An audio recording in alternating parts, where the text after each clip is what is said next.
Hello, my dear friends, and welcome back to Mild History. Tonight, we step once again into the past, a past that is dark, cold, and filled with the echo of steel against steel.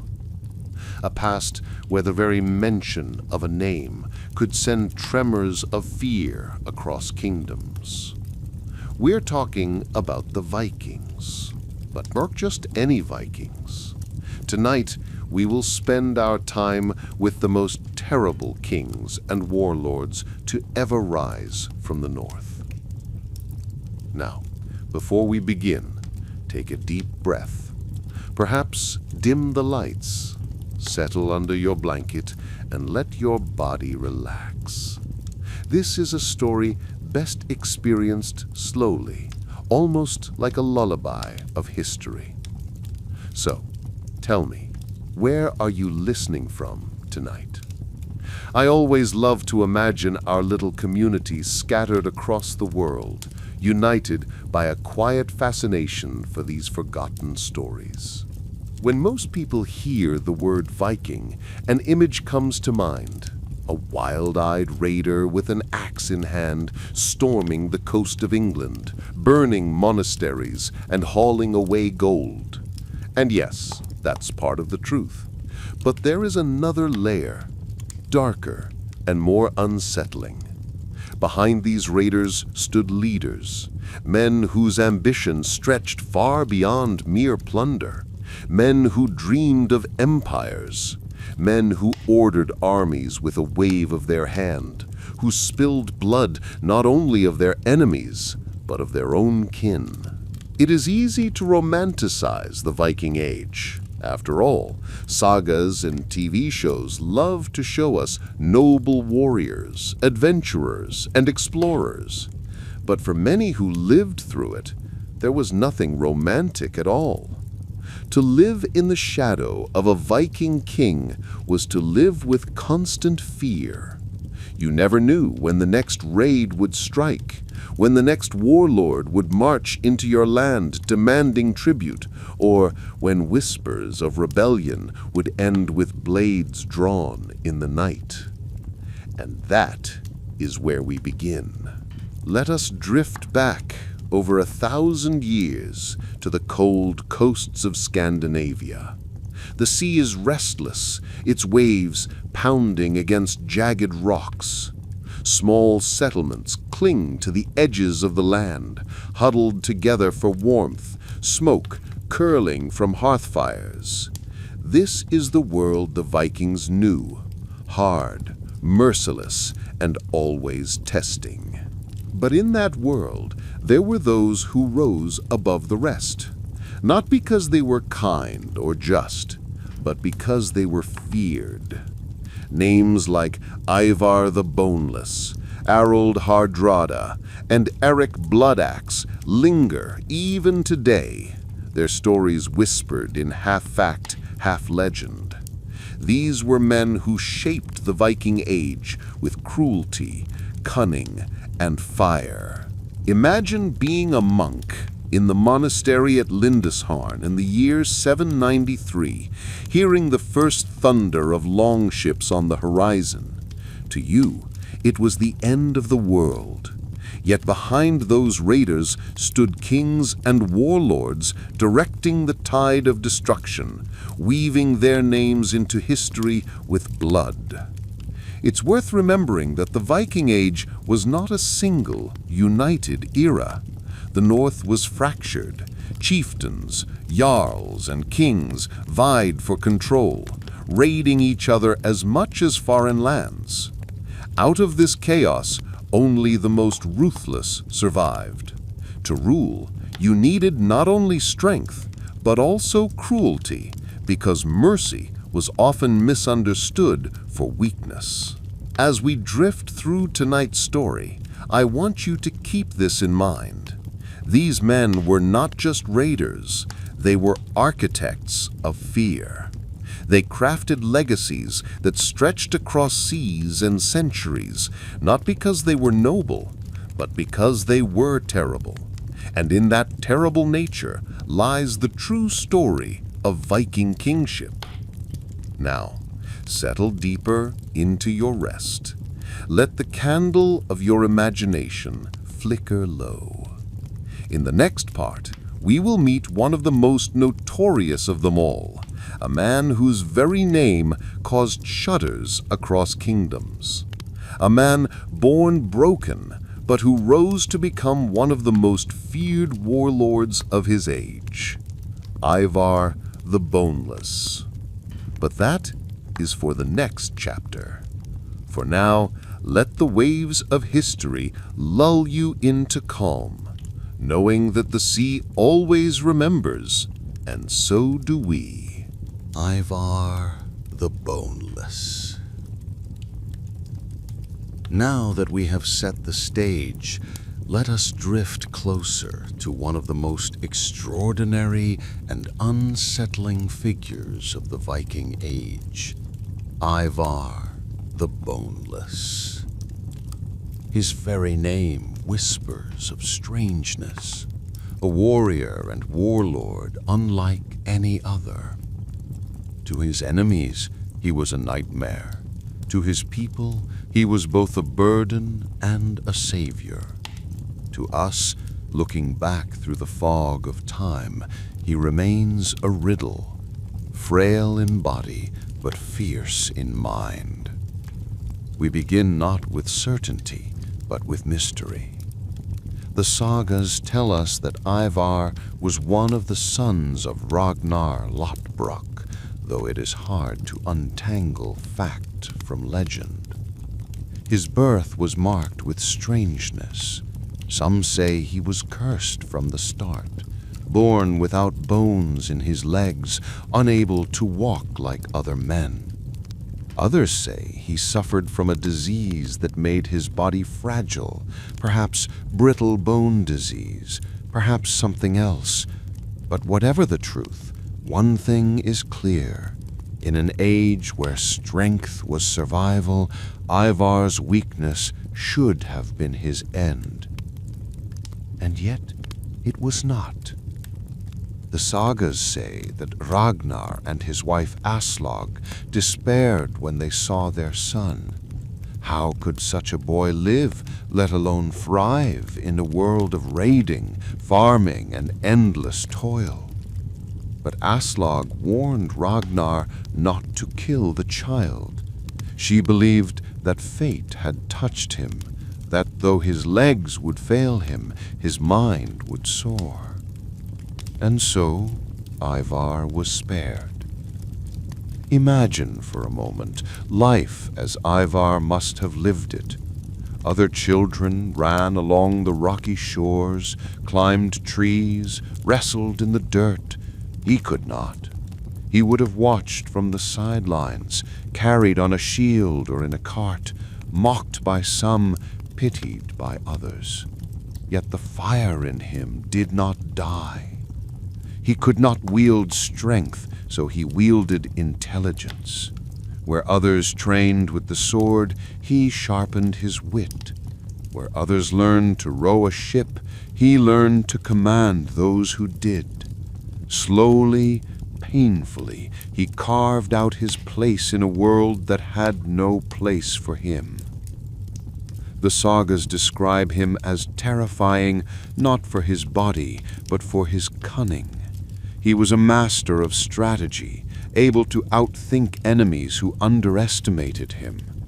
And when the time came for him to lead men into battle, his warriors carried him on a shield so he could direct them from the front lines. Picture it, a pale, fragile figure, raised high, his eyes gleaming, his voice commanding the tide of war. In an age that worshipped brute strength, here was a man who bent the world with his mind. Ivar's most infamous moment came with the tale of vengeance for his father, Ragnar Lothbrok. Ragnar, the story goes, was captured by the Northumbrian king Aella, who threw him into a pit of serpents. Ragnar died, but his death demanded vengeance. His sons, Bjorn Ironside, Sigurd Snake in the Eye, Hvitserk, and Ivar, assembled what has come to be known as the Great Heathen Army. In the year 865, a vast host of Vikings descended upon England, not for a raid, but for conquest. At the heart of it was Ivar. Though his body was weak, his leadership was unshakable. He directed his army with ruthless precision, striking fear into the Saxons. Villages burned, monasteries fell, and kingdoms trembled. It was not a single raid, but a campaign of terror stretching over years. The climax came when they captured Aella, Ragnar's killer. The sagas say that Ivar ordered him executed by the blood eagle, one of the most gruesome punishments imaginable. His ribs hacked open, lungs pulled out, his body displayed as a warning. Historians debate whether the blood eagle was ever real or just a poetic invention, but what matters is that people believed it, and the belief was enough to carve Ivar's name in terror. Yet Ivar was more than a butcher. He was also a statesman. After years of campaigning, he settled in England, ruling the city of York. For a time, he was not merely a raider, but a king. Imagine it, the boy who could not walk, mocked for his weakness, now sitting on a throne, ruling over Saxon subjects, feared by all. But greatness, especially Viking greatness, rarely lasted long. Ivar's later years are shrouded in uncertainty. Some sagas say he died in England, content with his victories. Others claim he returned to Ireland, where he continued to fight until the end.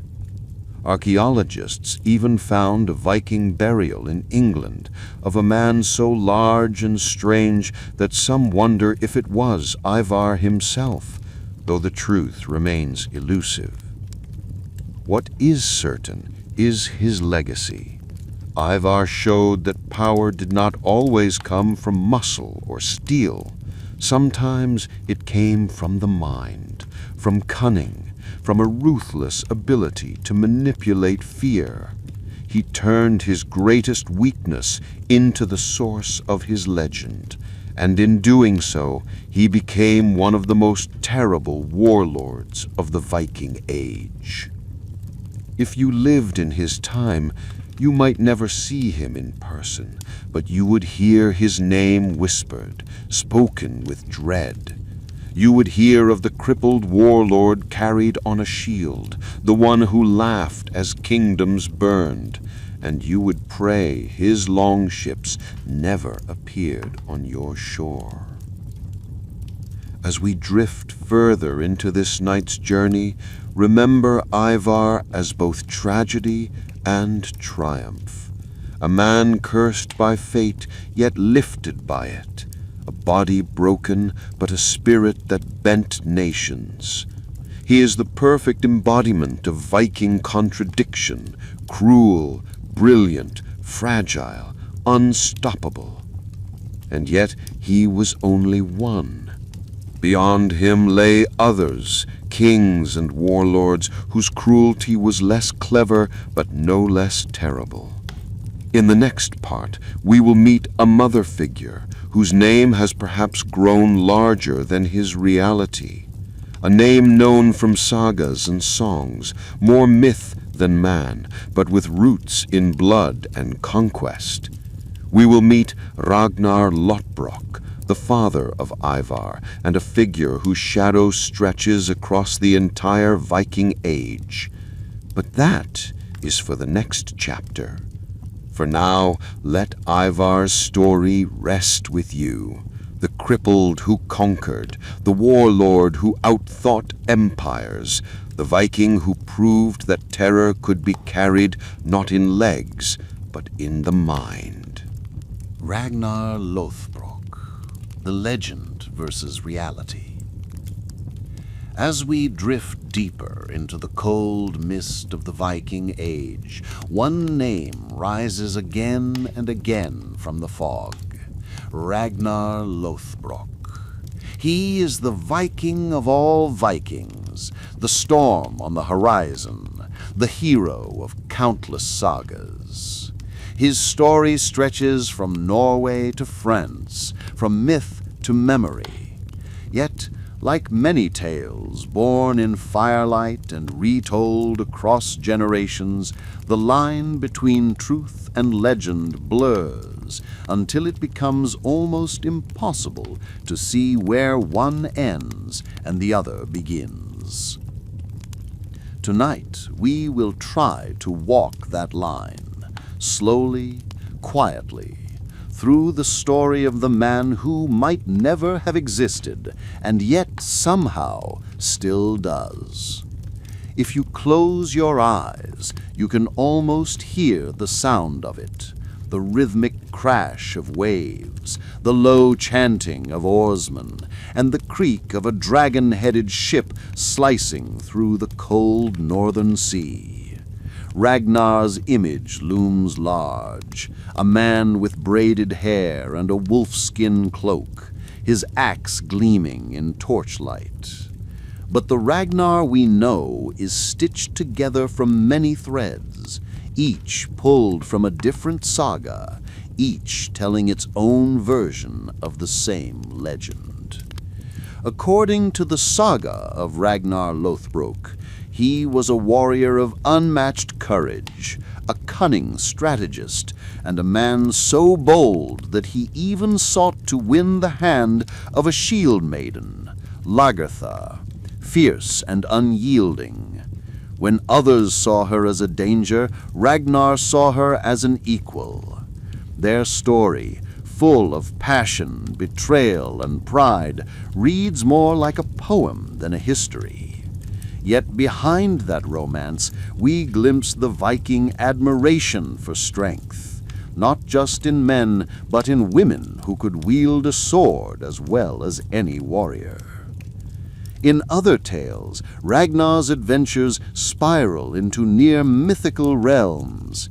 He slays a serpent that guards a maiden named Thora, wearing breeches coated in tar and sand, earning him the nickname Lothbrok, meaning shaggy breeches.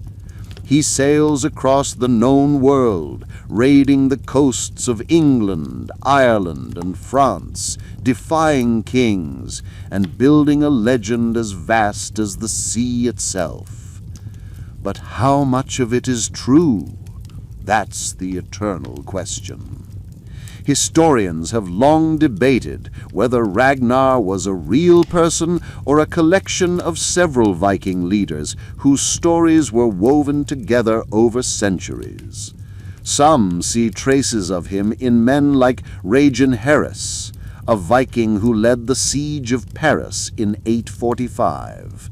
The Frankish chroniclers tell us this man commanded a massive fleet that sailed up the Seine, burning and pillaging until the terrified city paid him a ransom of gold.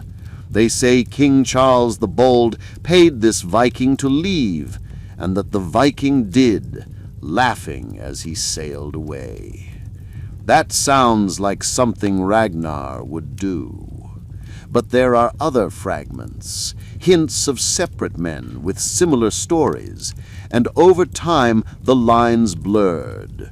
The sagas, written centuries after the events, didn't concern themselves with separating fact from myth. They wanted to remember the feeling of Ragnar, the fear he inspired, the cunning he showed, the charisma that drew warriors to his side. And perhaps in that way, Ragnar is more real than any single man could be. He is the embodiment of everything the Vikings admired: bravery, ambition, adventure, and pride.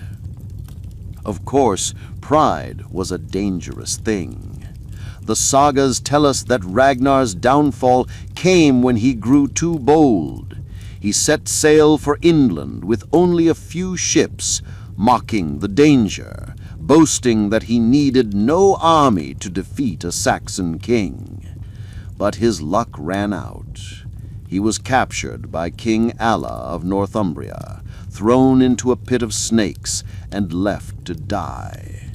As the serpents coiled and bit, Ragnar is said to have laughed, and spoken his final words, how the little piglets would grunt if they knew how the old boar suffers. That was a message for his sons, and as we've already seen, they heard him. The great heathen army came, led by Ivar the Boneless, and turned Ragnar's death into legend. The vengeance of his sons ensured that the name Lothbrok would echo through the ages, burned into both Saxon memory and Viking pride. But if Ragnar's death was real, it was also symbolic. The serpent pit, the mocking laughter, it's all too perfect, too poetic. Like much of the saga, it feels like a story meant to capture the essence of Viking defiance. Perhaps Ragnar never spoke those words. Perhaps he never fought Alla. Perhaps there was no pit at all.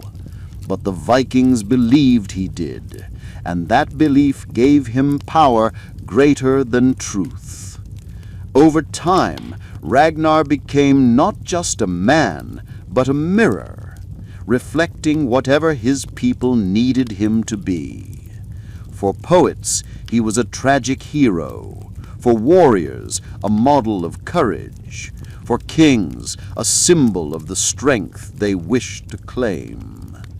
Even centuries later, medieval writers in England and Iceland still spoke his name with a mix of awe and dread. It's strange to think that someone who may never have existed could shape so much of history. But that's the nature of legend. In a world without photographs or records, stories were the only immortality. And Ragnar's story, part truth, part imagination, became the spine of Viking identity. If you lived in his time, you might never have met Ragnar, but you would have heard his name whispered in smoky halls. Children would grow up on tales of his raids. Warriors would swear oaths in his name. Enemies would invoke him in curses. That is what it meant to be terrible, to live forever in fear and memory alike.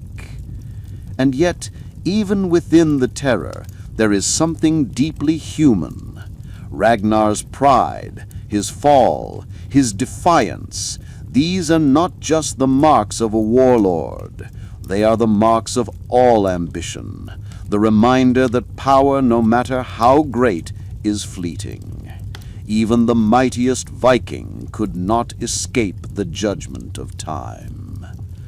As we leave Ragnar's legend behind, we move closer to the men who followed him, those who took his dream of conquest and turned it into empire. Some were his sons by blood, others his sons in spirit. Each carried that same fire, but fanned it higher, hotter, crueler. And among them was a man who called himself the Thunderbolt of the North, a king so fierce and ambitious that even his enemies admitted his greatness, the last great Viking king, Harald Hardrada. But that, my friends, is a story for the next chapter.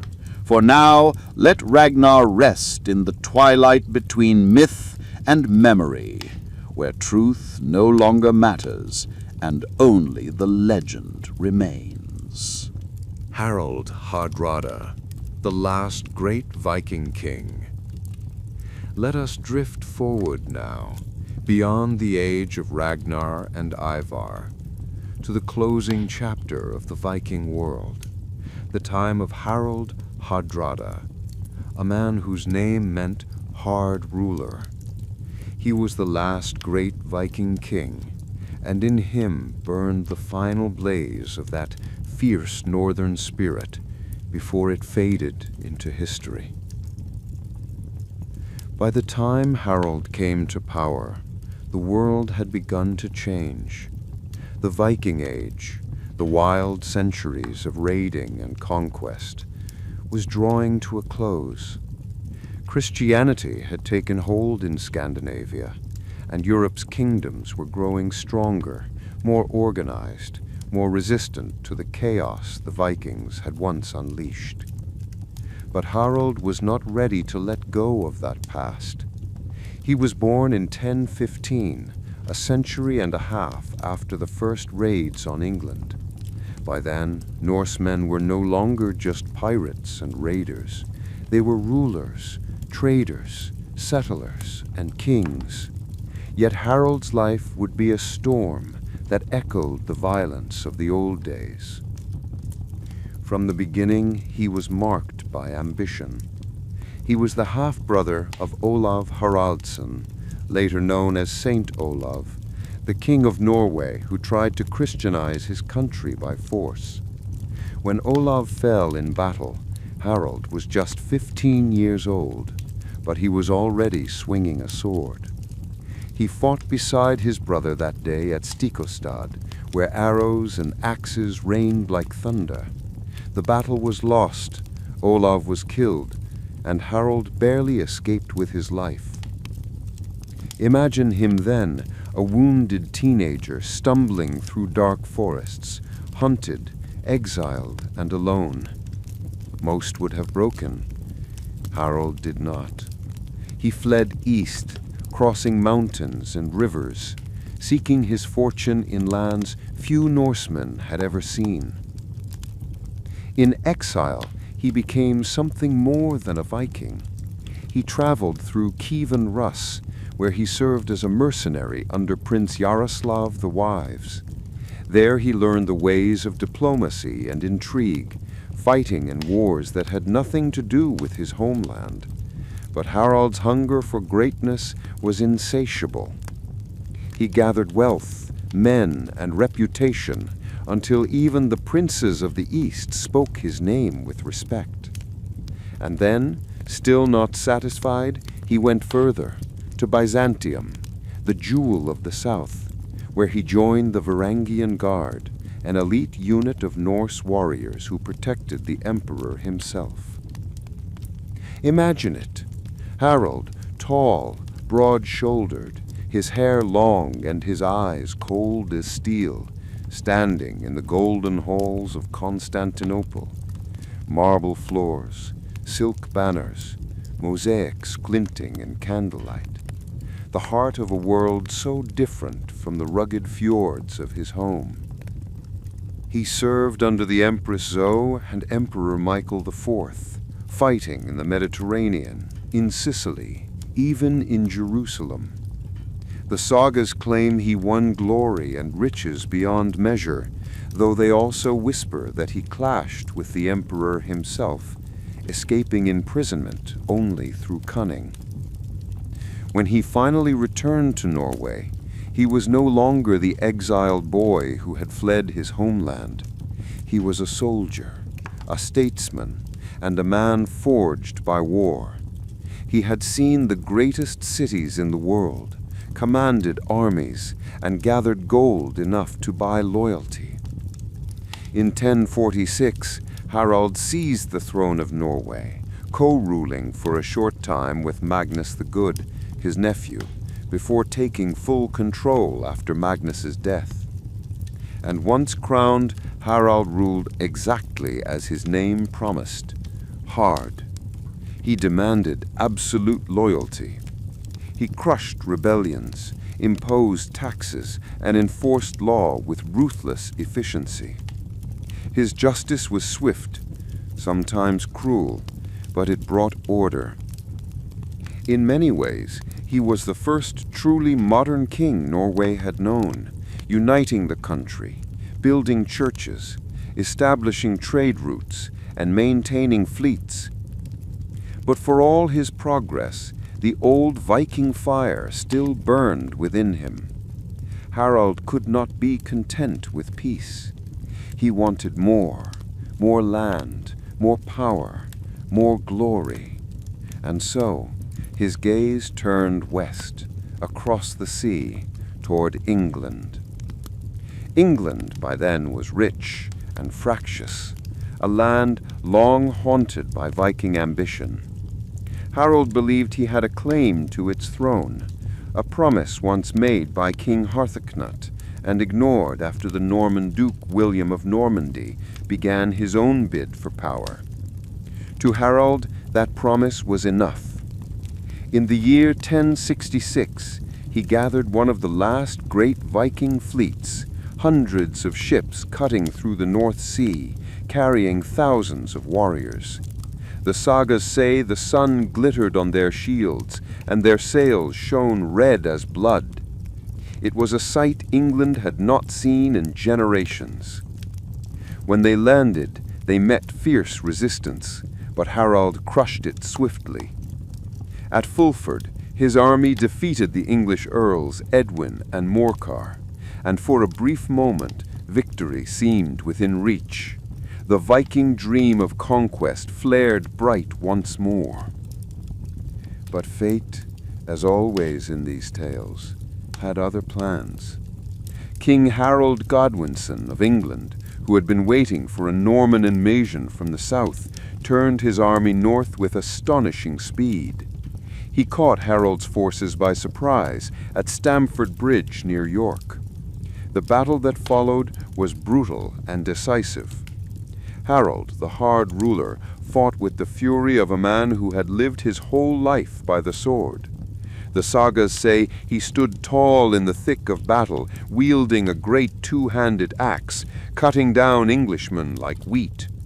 But an arrow struck him through the throat, and the last great Viking king fell. His death marked more than the end of a life. It marked the end of an era.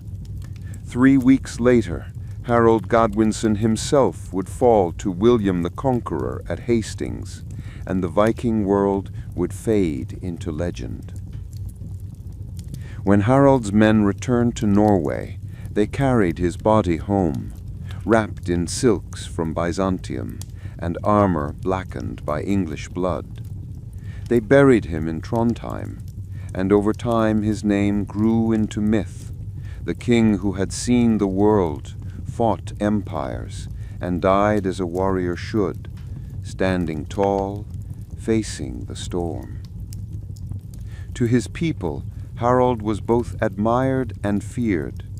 To later generations, he was a symbol of the Viking spirit's final blaze, fierce, restless, unyielding. He was the bridge between the old world of raids and the new world of kingdoms. And though his rule ended with an arrow and a silence, the echo of his ambition still lingers in the north wind. As you rest now, imagine the stillness of the battlefield after the fight, the clang of weapons fading, the shouts dying into quiet, the river running red, the ravens circling above. The Viking Age had ended not with peace, but with exhaustion.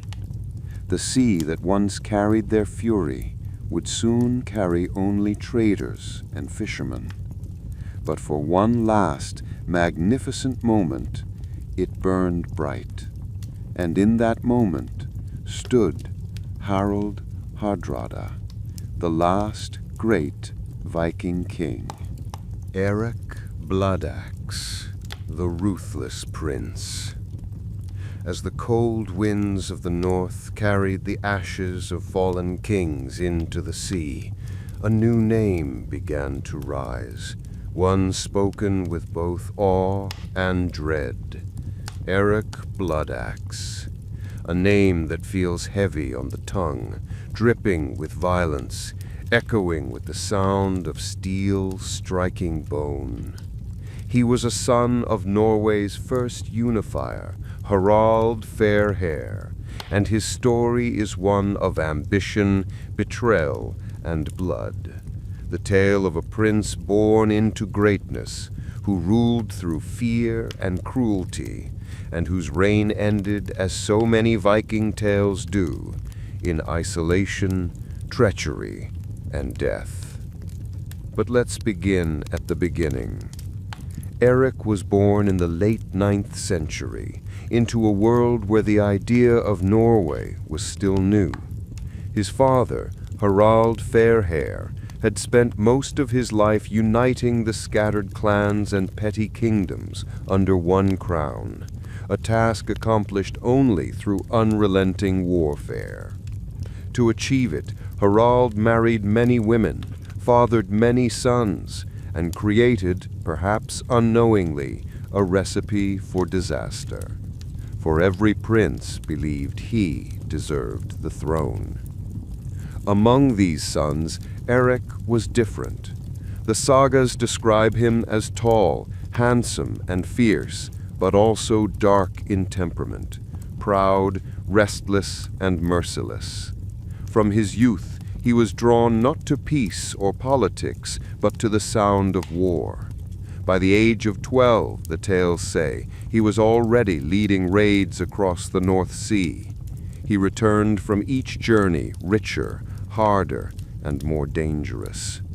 And when his father finally grew old and gray, Eric saw his chance. The sagas claim he began his rise by killing his brothers, one after another, some out of rivalry, others simply to clear the path to power. Whether these killings were exaggerated by later storytellers or truly his doing, no one can say. But the nickname Blood Axe clung to him like a shadow. He was said to have painted his axe red with the blood of kin, not enemies. And in a world where power was taken, not inherited, such deeds were monstrous and strangely admired. When Harald Fairhair died, Eric claimed the throne. But the rule he built was not the rule of a unifier, it was the rule of a tyrant. He demanded tribute from every jarl and farmer, rewarding loyalty with gold and punishing hesitation with fire. His iron will brought order, but it was the order of fear. The people whispered that the gods themselves turned their faces from him. In time, rebellion brewed. His younger brother, Håkon the Good, had been fostered in the Christian court of King Athelstan of England, a man of gentler manner and wiser counsel. The nobles, weary of Eric's cruelty, invited Håkon to return and take the throne. When Eric heard of this betrayal, he flew into fury. The sagas paint him pacing in the hall, his axe in hand, his eyes like burning coals. He gathered what loyal warriors he had left and prepared for war. Yet the tide of fate was against him. His support was thin, his people weary, his gods silent. He fled, first to the Orkney Islands, then to the wild coasts of Scotland. But exile did not tame him. Even far from Norway, Eric continued to raid and conquer, carving out small kingdoms wherever his longships could land. His wife, Gunhild, known in the sagas as Gunhild the Mother of Kings, ruled beside him, beautiful, cunning, and as ruthless as her husband. Together they built a life from the spoils of others, a wandering court of steel and blood. For a time their fortune turned. Eric found a new throne to sit upon, the city of York in the north of England.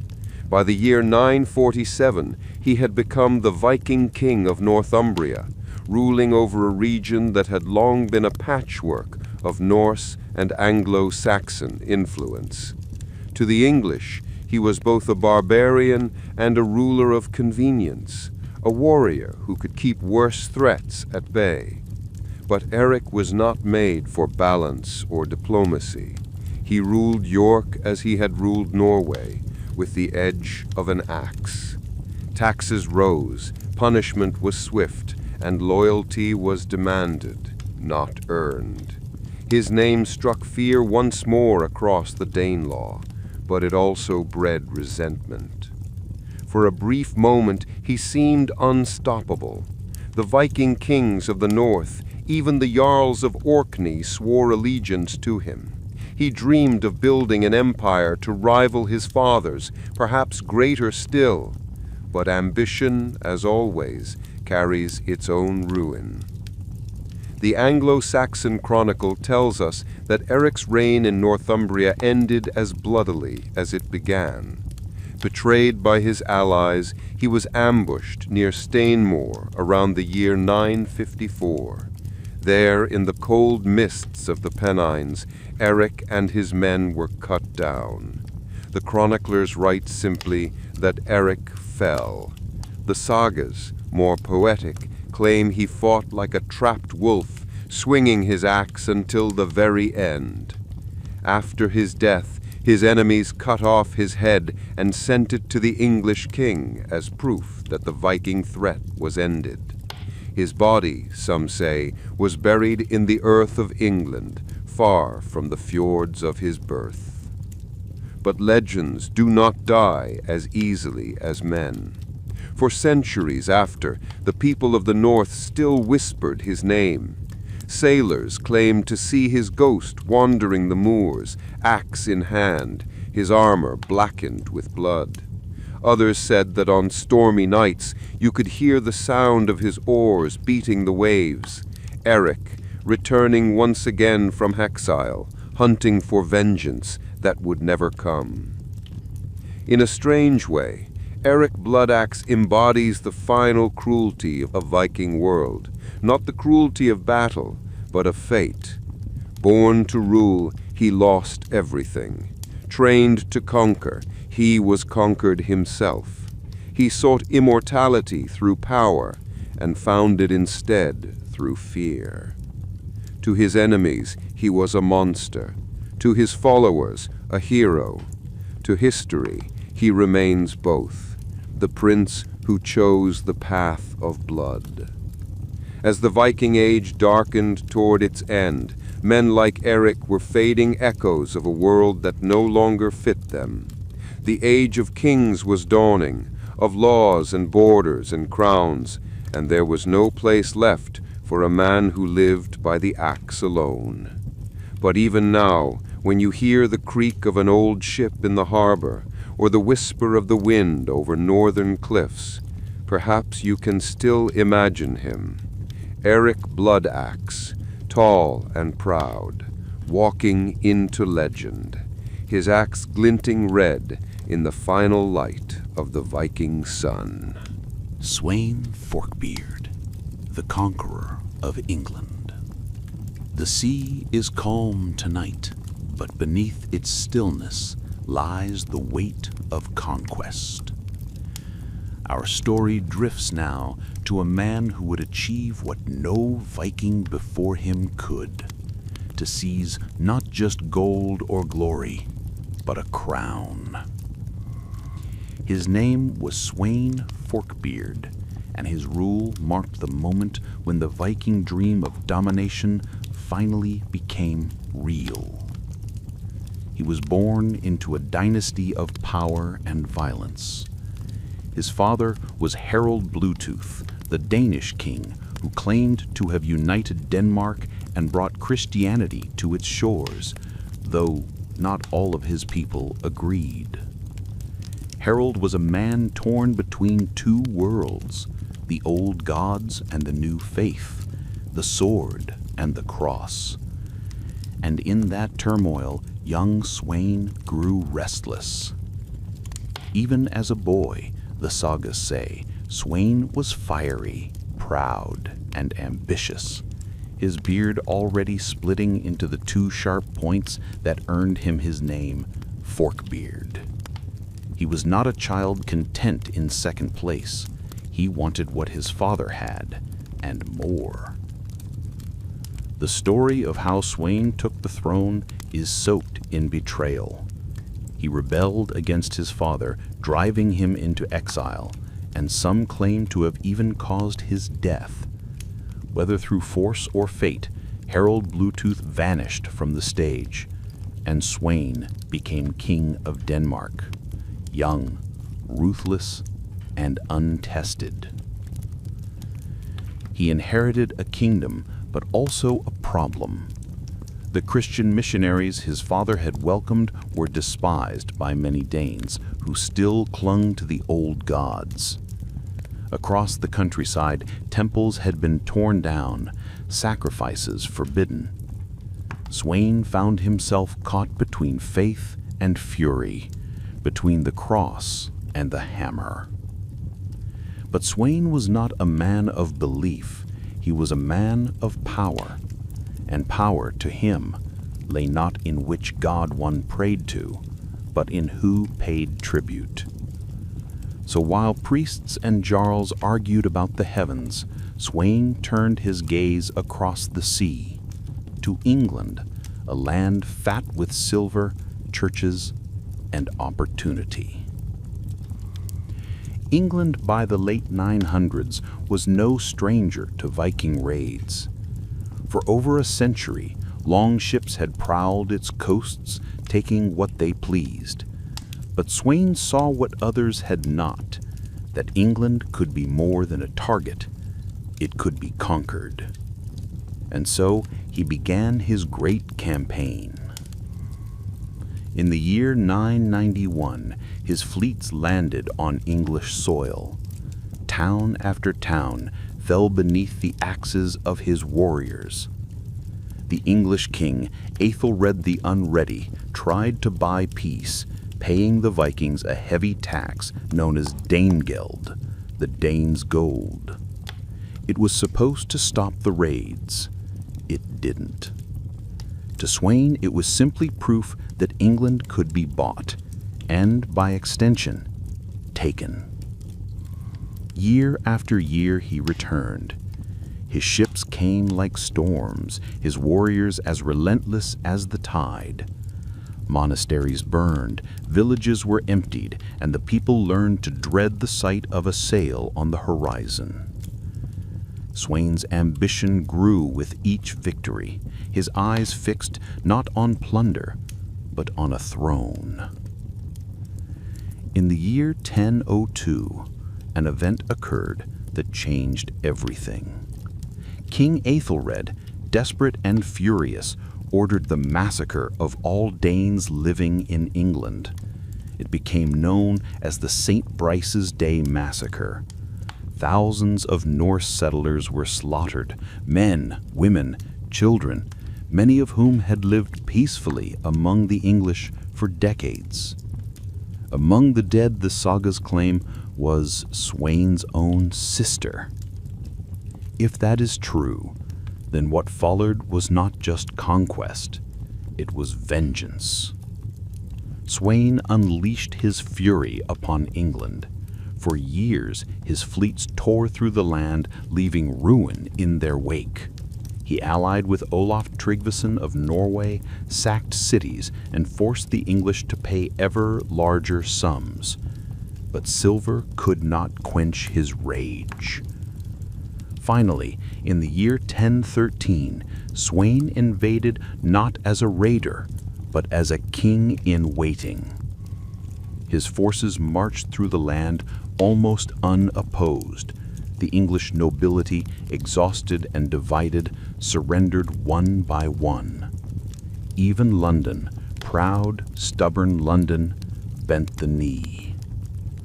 By Christmas of that year, Sweyn Forkbeard was crowned King of England. Think about that for a moment. A Viking whose ancestors had once come to these shores as looters and killers, now sat upon its throne. The longships had not just raided England, they had conquered it. But fate, as it so often does in Viking tales, was not finished. Sweyn's reign lasted barely 5 weeks. On the night of February 3rd, 1014, the new king died suddenly. Some say in his sleep. Others claim he was struck down by a vision of Saint Edmund, the martyred English king whose shrine he had desecrated. Whether by illness, exhaustion, or superstition, Sweyn's rule ended almost as soon as it began. But his dream did not die with him. His son Canute would take up the mantle and succeed where his father could not. Under Canute, the Viking Empire would stretch across the North Sea, binding Denmark, Norway, and England under one crown. But all of that began with Sweyn. Sweyn Forkbeard was not a hero in any sense. He betrayed his father, burned kingdoms, and ruled through terror. But he also changed the Viking story forever. He proved that the Northmen were not just raiders or wanderers. They were empire builders.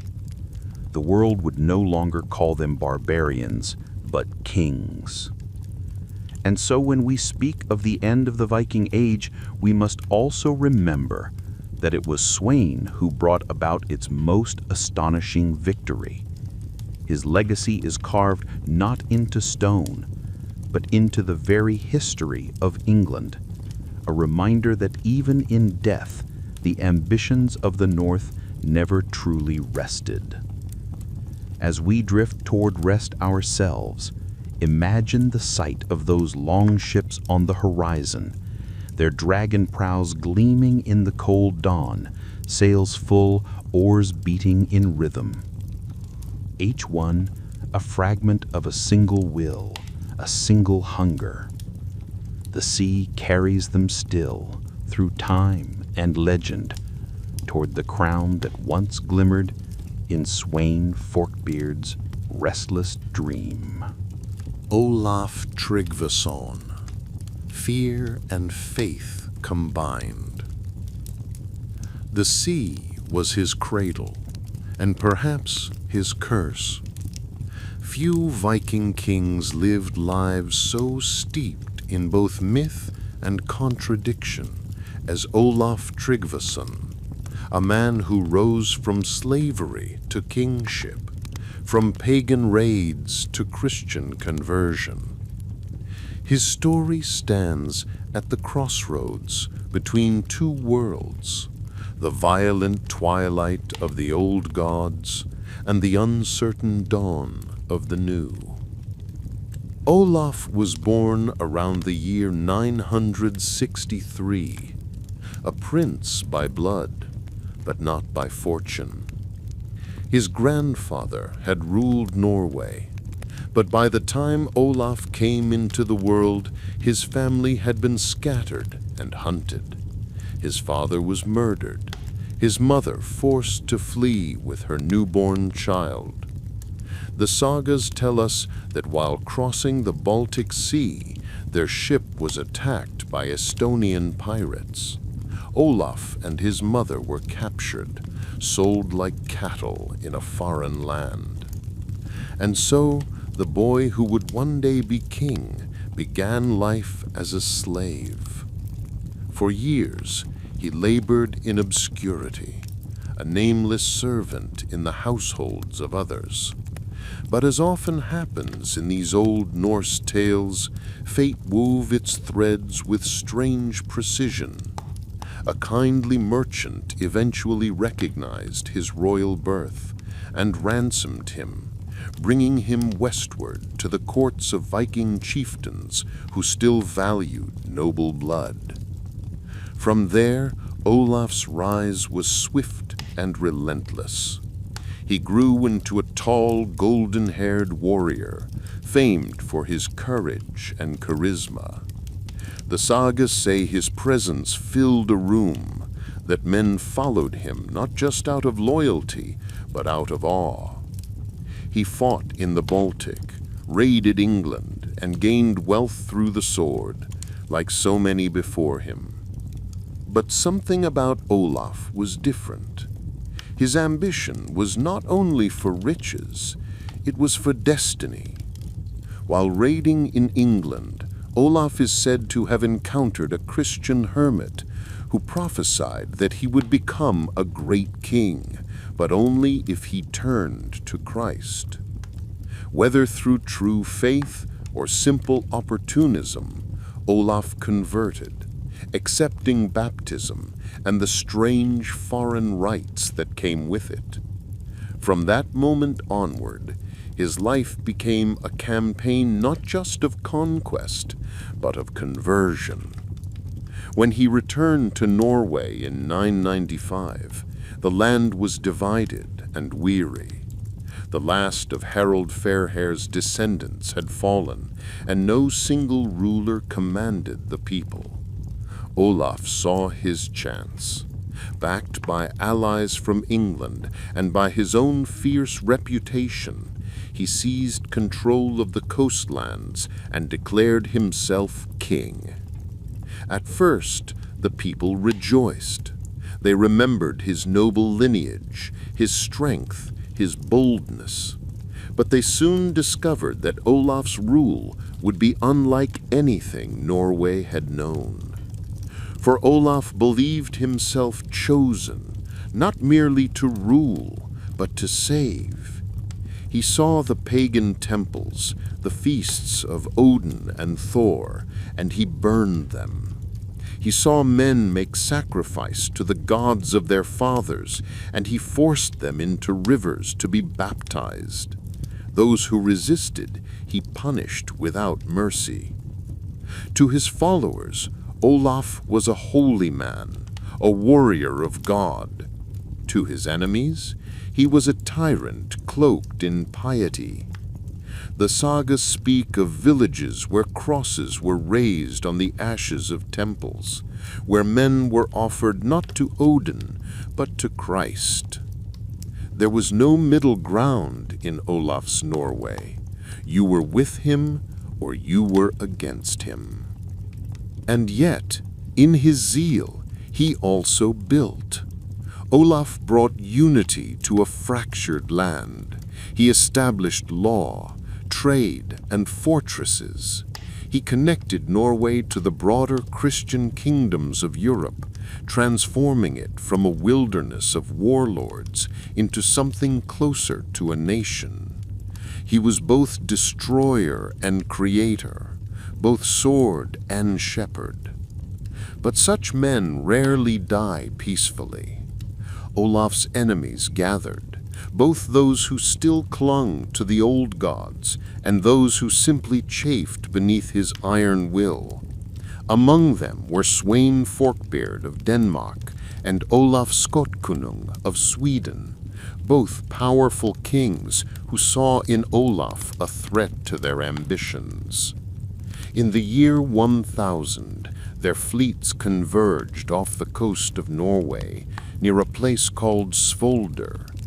The battle that followed became one of the most famous in Viking history. Olaf's fleet was outnumbered, perhaps 10 to 1. His allies deserted him, but Olaf refused to flee. He lashed his ships together, creating a floating fortress, and waited for his enemies to come. The fighting was fierce and chaotic, arrows whistling, axes clanging, shields splintering. One by one, Olaf's ships were boarded and captured. His men fought to the death, their bodies falling into the dark water. Finally, only Olaf's own ship remained. As his enemies closed in, Olaf stood upon the deck, golden hair shining in the sunlight. The sagas say he smiled, lifted his shield, and leapt into the sea, armor and all. Some claimed he drowned. Others whispered that he swam away, that he lived in secret, and that one day he would return to reclaim his throne. Whether true or not, the legend endured. Olaf Tryggvason became a figure of paradox. the pagan who turned Christian, the liberator who ruled like a tyrant, the king who may have escaped death itself. In him we see the transformation of the Viking world, from a culture of raiders and warriors to one of kings and nations. His conversion was not just personal, it symbolized the shift of an entire civilization. The fire that burned the old temples also forged something new. But, and yet, when we picture him, standing alone on his ship as the sea swallows him whole, it is hard not to feel that he belonged to the age he tried to end. Olaf's Christianity was a warrior's faith, sharp, uncompromising, and drenched in blood. He might have traded Thor's hammer for the cross, but he wielded it the same way, as a weapon. As the waves close around him in our minds, and his ship disappears beneath the horizon, we are left with the quiet ache of transition. The Viking world was dying, but it died fighting. Olaf Tryggvason was both its last hero and its first martyr, the bridge between gods and God, between the old world and the new. So tonight, as you drift to sleep, imagine the silence after that battle, the sea calm again, as if nothing had happened. The cross and the hammer both sunk to the same depth. Above them, the wind whispers through the sails of ghosts, carrying the story of Olaf Tryggvason, the man who tried to save his soul, and in doing so, lost his world. Knut the Great, the king who ruled the North Sea Empire. The Viking world was fading, but not yet gone. Its sails still cut across the gray waters of the North Sea. Its axes still glimmered in the morning mist. And among the last of those sea kings stood one man who did not just raid kingdoms, he ruled them. His name was Knut the Great, son of Sweyn Forkbeard, heir to a restless legacy, and the man who would unite what his father had conquered. Knut was born around the year 995 in Denmark, a world still split between the old gods and the new faith. His father's shadow hung large over him, the rebel who had betrayed his own father, the conqueror who had died on his stolen throne. For young Knut, power was never just given. It was something that had to be taken, earned, and defended. When Sweyn Forkbeard died suddenly in 1014, his great victory, the conquest of England, seemed to crumble. The English king Ethelred the Unready, who had fled into exile, returned with an army. Knut and his men were forced to flee back to Denmark, their dreams of empire sinking with them. But Knut was not his father. He was patient, cold, calculating. 2 years later, he returned, not as a raider, but as a king in waiting. His fleet swept across England's coasts with precision, not chaos. Where his father had burned and plundered, Knut negotiated, divided, and conquered. His soldiers were disciplined, his strategy deliberate. When Ethelred died in 1016, England fell once more into crisis. His son Edmund Ironside fought fiercely to hold what was left.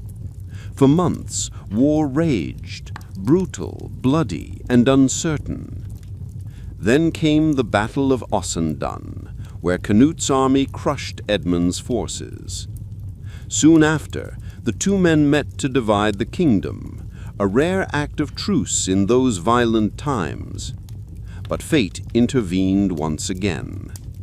Edmund died only weeks later, leaving Canute as the sole ruler of England. And just like that, the impossible had happened. A Viking now ruled one of the richest and most powerful kingdoms in Europe.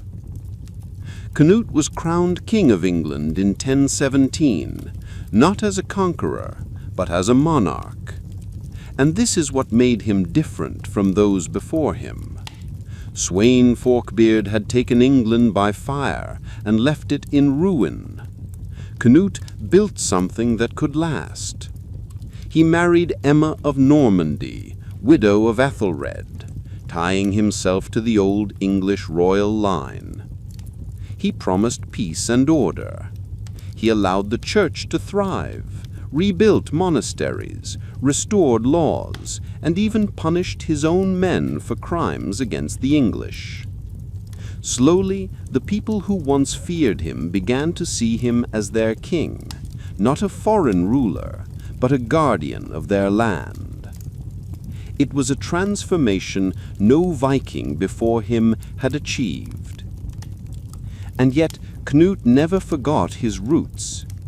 He sent his fleets back across the sea to Denmark, where he claimed the throne in 1019.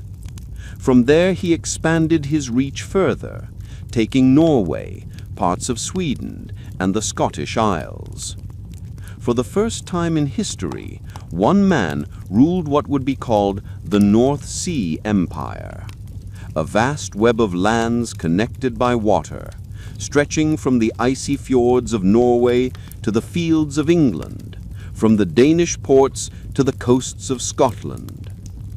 To the people of his time, Canute seemed almost invincible, a king on both sides of the sea, the master of tides and nations alike. But power, even at its greatest, carries its burden. The older sagas rarely mention Canute as a figure of laughter or joy. He was serious, reserved, even melancholy. His reign was orderly, but behind the order lay an awareness that his empire was fragile, held together not by loyalty, but by fear and fortune.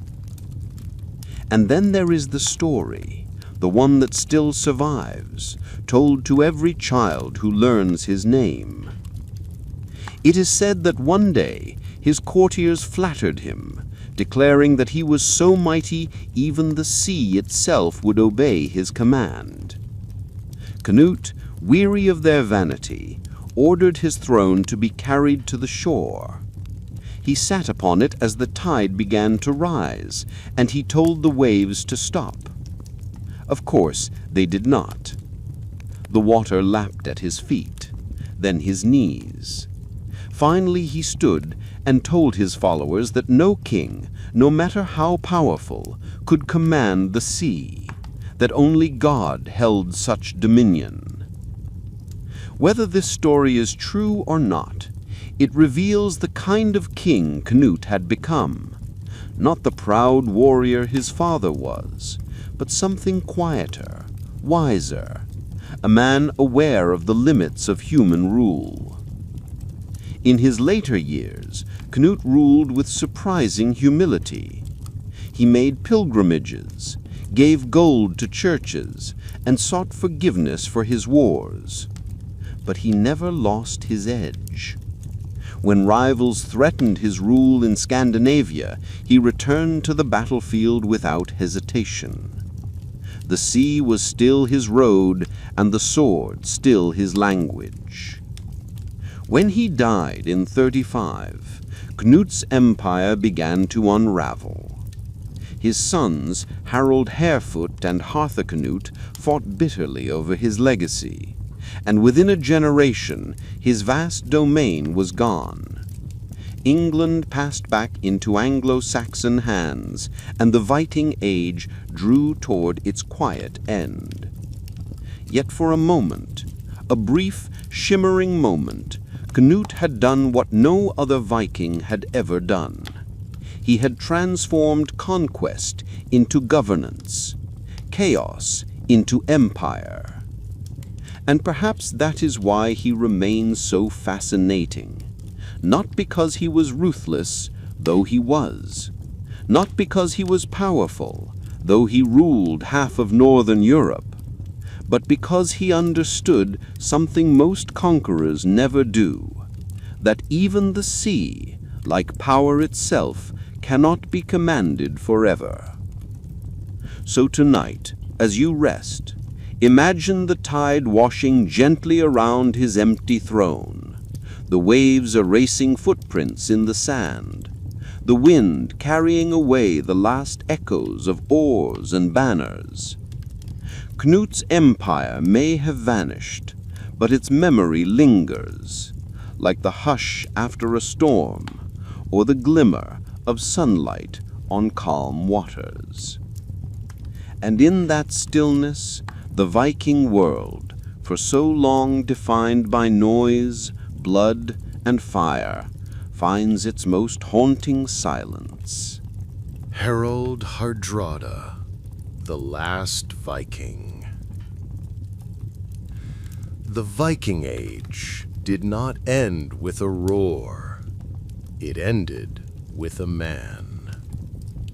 A man who had seen empires rise and fall, who had fought across continents, who had carried the last spark of the old Viking fire in his heart. His name was Harald Sigurdsson, though history remembers him by another name, Harald Hardrada, Harald the Hard Ruler. He was born around 1015 in Norway, a time when the world of his ancestors was fading. Christianity had spread through the north. Kings ruled with law instead of the sword, and the raiding ships that once struck terror into Europe were being pulled ashore, their sails folded for good. But for young Harald, the old fire still burned. He was the half-brother of Olav II, the King of Norway, later known as Saint Olav.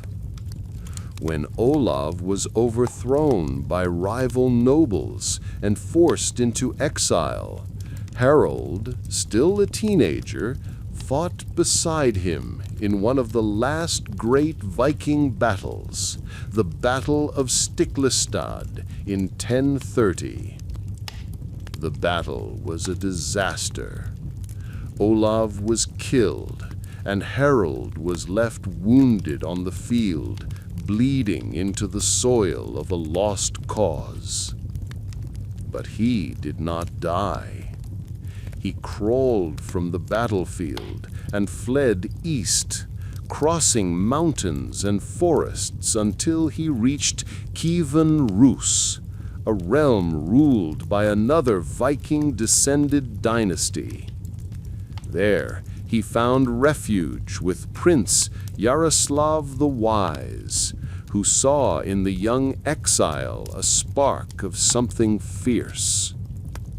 Harald grew stronger. He trained, learned, and waited. But still his heart ached for glory. When the chance came, he took it, joining the Varangian Guard, the elite unit of Norse and Rus warriors who served the Byzantine Emperor in Constantinople. It was a world unlike anything Harald had known. Golden domes, marble halls, and a city where east met west. The sagas say he fought in wars across the Mediterranean, in Sicily, North Africa, and even Jerusalem, earning fame, riches, and a reputation for unmatched courage. He became a commander, feared and admired in equal measure. Yet, as years passed, his restless spirit began to stir once more. By the time he left Byzantium, Harold was not a wandering warrior anymore. He was a man of wealth, of scars, and ambition. He returned to the north with gold, stories, and an unshakable dream to reclaim the throne of Norway that his brother had died for. In 1046, he returned, and the north trembled.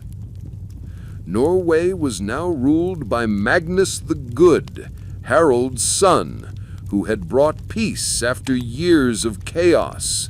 But Harold did not come quietly. His arrival was a storm. Rather than plunge Norway into civil war, Magnus struck a deal. The two would share the throne. It was an uneasy peace. And when Magnus died a year later, Harold ruled alone. Now he was king, but not content. Harold ruled with an iron will.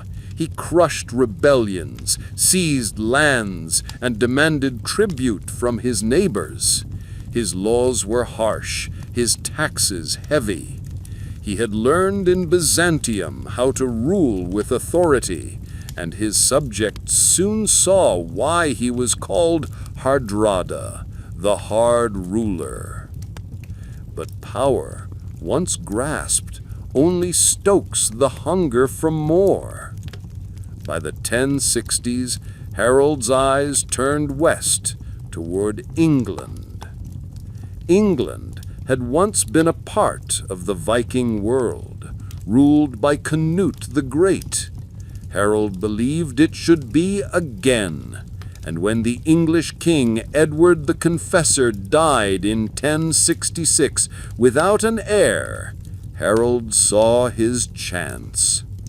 He allied with Tostig, Godwin's son, the exiled brother of England's new king, Harold, Godwin's son.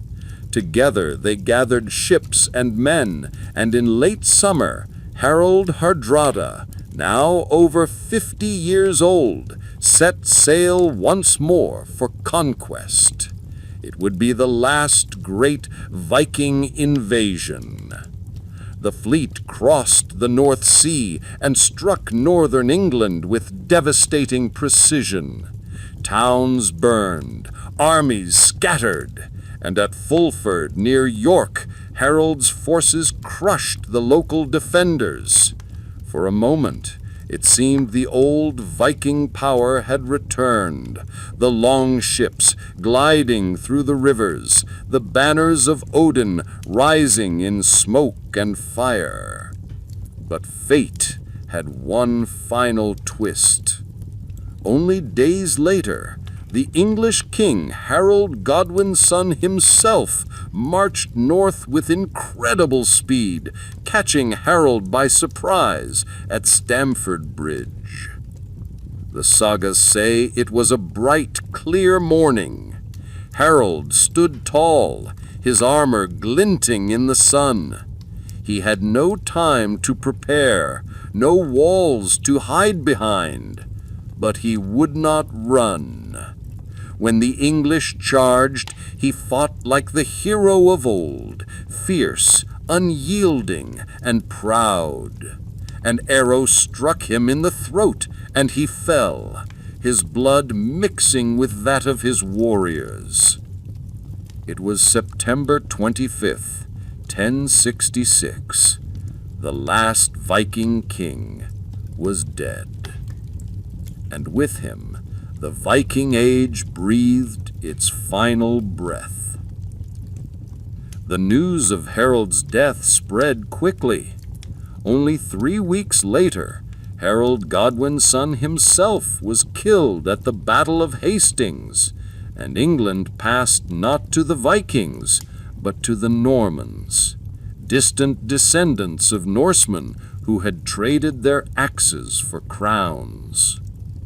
The age of raiders, explorers, and sea kings was over.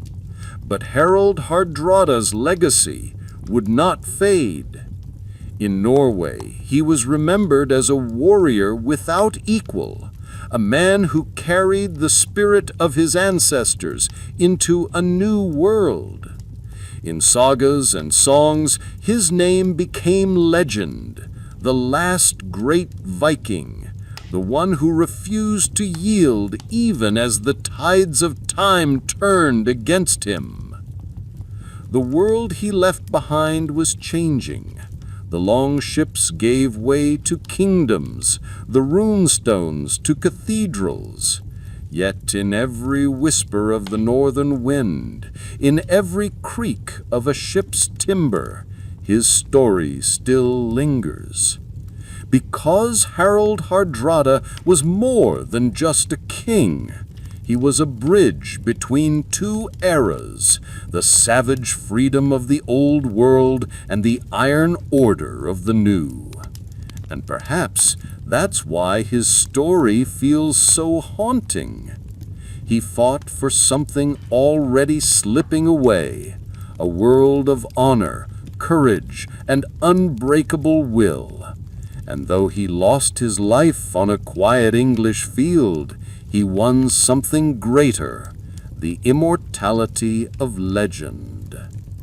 So as you close your eyes tonight, imagine that morning at Stamford Bridge, the mist on the grass, the clang of steel, the lone figure standing against an army, knowing the odds, yet refusing to bow.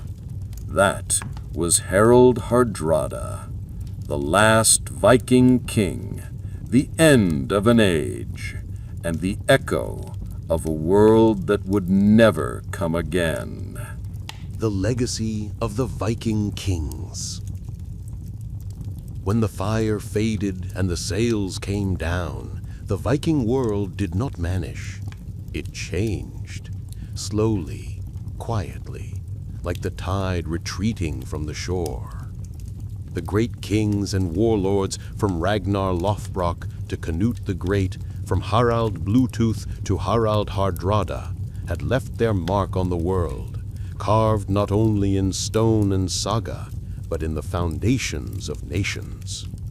And yet, for all their conquest and glory, their true legacy lies not just in what they destroyed, but in what they built.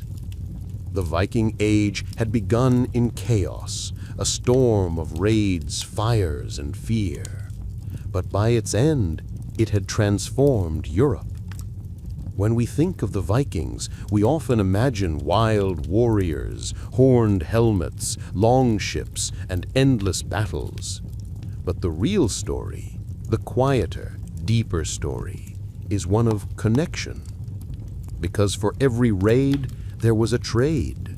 For every battle, a treaty. For every plundered town, a rebuilt one, stronger, more connected than before.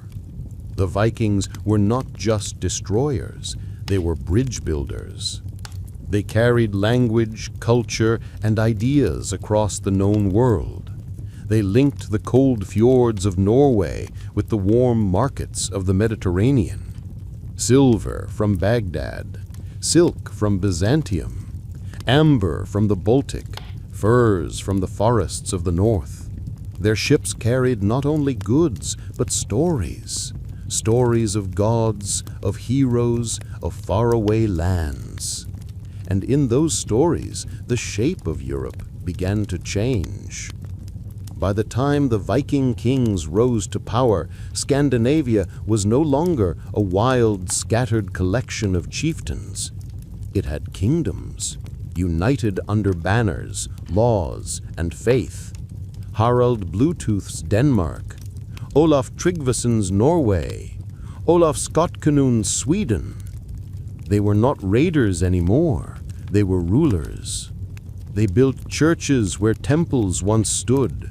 They raised towns where there had been none. And in the process, they transformed from feared outsiders into part of the European story.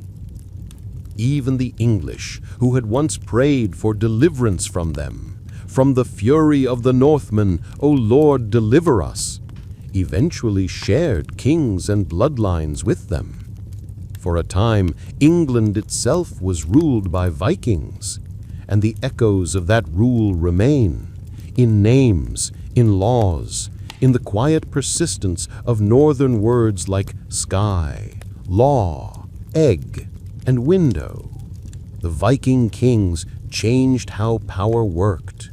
They understood that a ruler's strength did not come only from the sword, but from unity.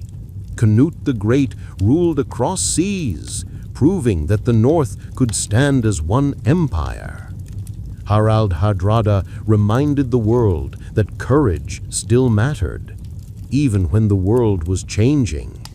And those who came after them, the kings of Scandinavia, the dukes of Normandy, the conquerors of England, all carried a piece of that legacy. But what of the people who lived under them? The farmers, the smiths, the traders, and the skalds who sang their songs. Their lives were quieter, but no less important. They built the towns that would grow into cities: Oslo, Aarhus, Stockholm. They farmed the land, fished the seas, and passed down stories that kept their past alive. They raised children who would never sail to raid, but who would inherit the world their ancestors had shaped. And that, perhaps, is the truest legacy of all. The Viking Age ended not in defeat, but in transformation. The raids faded, the battles ceased, but the spirit of the North, its strength, its resilience, its longing for the horizon never disappeared. It lived on in explorers who followed the same urge to go beyond what was known. It lived on in the merchants who turned the North Sea into a highway of trade. In the quiet pride of people who still told the old stories by firelight, of Odin and Thor, of Ragnar and Lagertha, of Eric the Red and Leif Erikson. Even today, 1,000 years later, that spirit remains. Every time a ship cuts across the water, every time a traveler looks at a distant shore and wonders what lies beyond, every time someone faces hardship and endures with quiet strength, that is the Viking legacy. Not violence, not conquest, but endurance. And in the long arc of history, that endurance mattered more than any battle ever fought. The sagas tell us that the gods themselves would one day fall, that even Odin would be swallowed by the wolf, that fire and ice would end the world. But in those same stories, there is always rebirth, a world renewed, a dawn after darkness. And perhaps that is what the Viking kings left behind, a reminder that even in the hardest times, something new can rise from what was lost.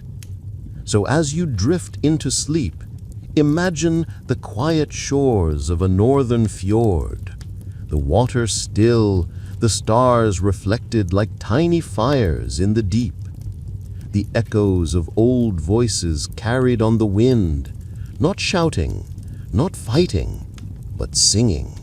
Songs of homecoming, of journeys ended, of peace. The longships have long since turned to dust, the kings to legend. But their world, the courage, the will, the longing for something beyond the horizon still lingers, waiting to be remembered. And perhaps in that remembering, the Viking Age never truly ended. It simply changed shape, as all great things do.